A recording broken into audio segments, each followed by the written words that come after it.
நேயர்களே வணக்கம். இப்போது நாங்கள் இலங்கையின் மேல் மாகாணம் நீர்கொழும்பு பிரதேசத்தில் ஏற்பட்ட கடந்த வெள்ள அனர்த்தம் பற்றிய ஒரு சில காணொளிகளை நாங்கள் இங்கே சமர்ப்பிக்கின்றோம். மெகா தொலைக்காட்சியினுடைய குடும்பத்தினூடாக பெறப்பட்ட இந்த காணொளிகளே இவை. கடந்த வெள்ள அனர்த்தத்திலே அதிகளவாக பாதிக்கப்பட்ட பிரதேசங்களிலே நீர்கொழும்பு பெரிய முல்லை அண்டிய பிரதேசமும் அதிகளவான முறையிலே பாதிப்பினை அடைந்திருந்தது.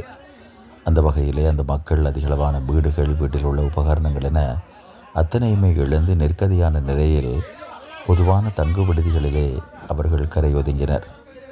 அந்த மக்கள் படகுகள் மூலமாக தங்களது வீடுகளிலே இருந்து கரை சேர்ந்ததை தொடர்ந்து அரசாங்கத்தினால் வழங்கப்பட்டு வருகின்ற ஒரு சில நிதிகளை கொண்டு மீண்டும் தங்களது வீடுகளை துப்புரவு செய்கின்ற நிலை ஏற்பட்டிருக்கின்றது. இருந்தபோதிலும் ஆண்டுதோறும் ஏற்படுகின்ற வெள்ளப்பெருக்குகள், இயற்கை அழிவுகளிலே அதிகளவாக பாதிப்புற்று வருகின்ற நீர்கொழும்பை அண்டிய மக்களையும் அவர்களது சொத்து உடைமைகளையும் பாதுகாத்து கொள்வதற்கான ஏற்பாடுகளை இதுவரை எந்த ஒரு அரசியல்வாதியும் மேற்கொள்ளாதிருப்பது கவலைக்குரிய விடயமே.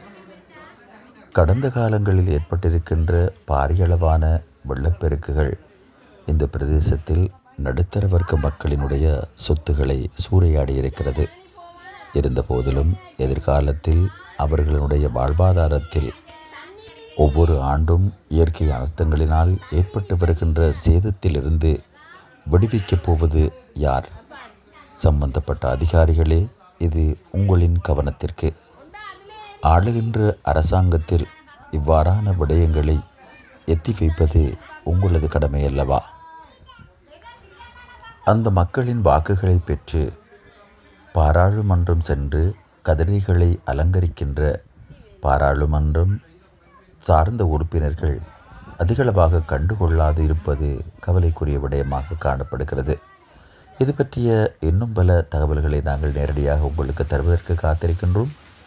இன்னும் சில தகவல்களையும் நாங்கள் இதனை தொடர்ந்து பதிவேற்றம் செய்யவும் காத்திருக்கின்றோம். தொடர்ந்து இணைந்திருங்கள் நேயர்களே. நீர்கொழும்பு பிரதேசம், பெரிய முல்லை பிரதேசத்தில் இடம்பெற்றிருக்கின்ற வெள்ள அனர்த்தம் தொடர்பான இன்னும் பல தகவல்கள் உங்களை நிச்சயம் வந்து சேரும். அதுவரை உங்களிடமிருந்து விடைபெற்றுக் கொள்ளும் நான் நீர்கொழும்பிலிருந்து ராஜி முகமட். வணக்கம் நேர்களே. மெகா தொலைக்காட்சி என்றும் உங்களோடு.